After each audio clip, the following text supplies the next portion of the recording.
Right, breaking news చూస్తున్నాం. Iran America మధ్య నెలకొన్న ఉద్రిక్త పరిస్థితుల కారణంగా పశ్చిమాసియా దేశాల్లో చిక్కుకుపోయిన భారతీయులకు కేంద్ర ప్రభుత్వం ఊరట కల్పించింది.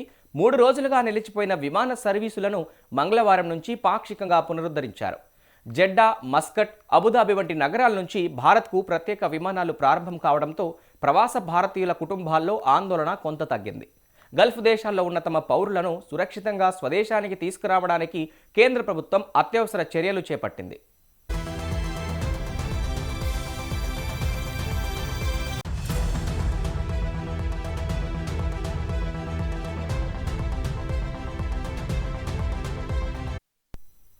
ఇక ఆంధ్రప్రదేశ్, తెలంగాణ సహా పలు రాష్ట్ర ప్రభుత్వాలు కూడా అప్రమత్తమయ్యాయి. తెలుగు రాష్ట్రాల ముఖ్యమంత్రులు కేంద్ర విదేశాంగ శాఖ అధికారులతో ఇప్పటికే మాట్లాడినట్టు సమాచారం.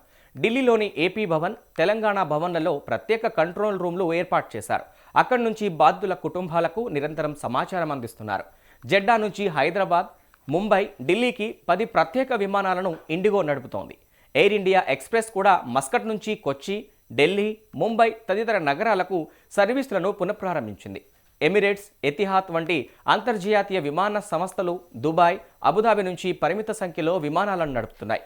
ఇప్పటికే కొన్ని విమానాలు ఢిల్లీ, బెంగళూరు విమానాశ్రయాల్లో సురక్షితంగా ల్యాండ్ అయినట్లు అధికారులు తెలిపారు.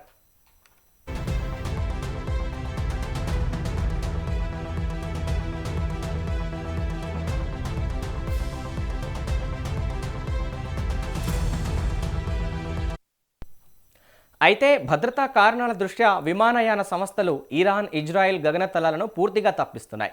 క్షిపణి దాడుల భయం ఉన్నందున ప్రత్యామ్నాయ మార్గాల్లో ప్రయాణం కొనసాగుతోంది. దీంతో ప్రయాణ సమయం పెరిగింది. కొన్ని రూట్లలో టికెట్ ధరలు కూడా గణనీయంగా పెరిగినట్లు సమాచారం. ఈ పరిస్థితుల్లో ప్రయాణికులు తమ విమాన స్టేటస్ను తప్పనిసరిగా ముందుగానే చెక్ చేసుకోవాలని పౌర విమానయాన మంత్రిత్వ శాఖ సూచించింది. చివరి నిమిషంలో మార్పులుండే అవకాశం ఉన్నందున విమానాశ్రయానికి బయలుదేరే ముందు ఎయిర్లైన్ వెబ్సైట్ లేదా కస్టమర్ కేర్ ద్వారా వివరాలు తెలుసుకోవాలని అధికారులు తెలిపారు. విదేశాల నుంచి భారత్కు చేరుకుంటున్న ప్రయాణికుల కోసం ఢిల్లీ విమానాశ్రయంలో ప్రత్యేక ఏర్పాట్లు చేశారు. అక్కడ హై అలర్ట్ ప్రకటించి భద్రతను కట్టుదిట్టం చేశారు. అవసరమైన సహాయం అందించేందుకు ప్రత్యేక బృందాలను నియమించారు. మొత్తానికి గల్ఫ్లో చిక్కుకున్న భారతీయులను సురక్షితంగా స్వదేశానికి రప్పించేందుకు కేంద్ర ప్రభుత్వం, రాష్ట్ర ప్రభుత్వాలు సమన్వయంతో చర్యలు చేపడుతున్నాయి.